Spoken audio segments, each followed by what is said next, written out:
Back to the program, Joseph Travers. Joseph, nice to see you again, brother. Were you surprised to hear these numbers that under the Biden-Harris regime, they weren't vetting thousands of homes that we sent tens of thousands of kids to? I wasn't surprised. Yeah, no, not at all. That's no surprise. Actually, as you know, we have many reserves across the country, including federal law enforcement officials who tell us this all the time. It's like there's got to be something so we can rescue all these over 300,000 foreign children that are here that are being sold through the cartels that are being trafficked in our country. It's so sad. About a week or two ago, I don't think you were on, Joseph. I had a different person. It might have been my friend Jaco Boyens.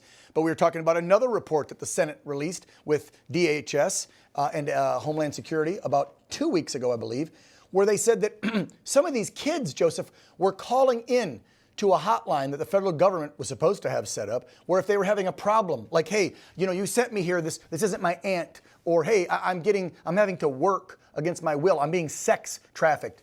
60,000 phone calls went unanswered the 4 years Joe and Kamala were in charge, Joseph.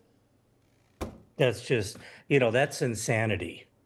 Our most precious resource in this country, or anybody's most precious resource, is their children. And to do something like that is just beyond your imagination, how that could happen. How are you doing in your efforts? I've talked with other folks that run nonprofits like yours that are out there rescuing kids in this country and abroad. And obviously, we now have an administration that is trying to make a difference. First, before you tell me how you're doing, speak on what I would call the night and day difference between how Biden and Harris were handling trafficked kids and how the Trump administration is trying to do it now 7 months in. What do you see the major differences are?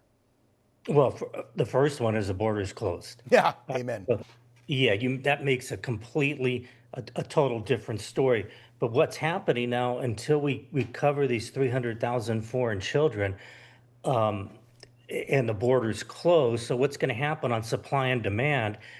There's going to be less supply coming over the border. So what's going to happen, and it's starting to already, we just finished an operation in Central California where it looks like the numbers have decreased in San Diego County for American children, but they've increased in Central California and Northern California because the cartels who run this whole thing, with the street gangs and the prison gangs, they're running low on foreign children. So now they're going back after the American children. Oh my goodness. So obviously you're making headwaves here. You're rescuing kids. I want people to know exactly what you do and how they can help you out, because I've known Joseph now for several years since I moved to the San Diego area. I've met some of his operators that are out there. Still waiting. You and I got to do that ride along so I can see it firsthand. But I love what they're doing out there, bringing these kids back home. It's savedinamerica.org. Joseph, I'll let you make the plug for your nonprofit and all the great work you do. Yeah, what we do is we focus on American children, runaways and missing children, in the hopes to try to get these children before the traffickers do. That's a success story. Unfortunately, about 60% of the children that we end up having to recover and assist in recovery are exploited because, as you know, we still don't have the resources in law enforcement to go after runaway missing children. Now, what we did do is our director of intelligence has developed a program that assists in the recovery of the children. It's a complex program called the Flex system, the Flex solution.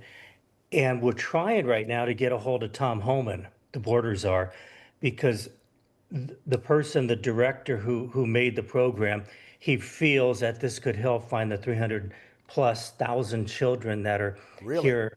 Yes, from over the border. Let me assist with that, Joseph. I got to wrap things up because I'm out of time, but I'll tell you what, I'm supposed to be doing a ride along with Tom. He has promised twice now on this program in the last 2 months. And I'm in contact with the White House. When I do that ride along with Tom Homan, I will pass your info along. That's a promise. Have him get a hold of me because we're pretty confident this program can help them find all those 300. We gotta save them. Joe and Kamala did this on purpose just to try and regain control. They just wanted adult people in they could make voters, and they didn't care about the kids. But I know you do, Joseph, and I do. God bless you for the work you're doing. It's God's work saving kids. Thank you, brother.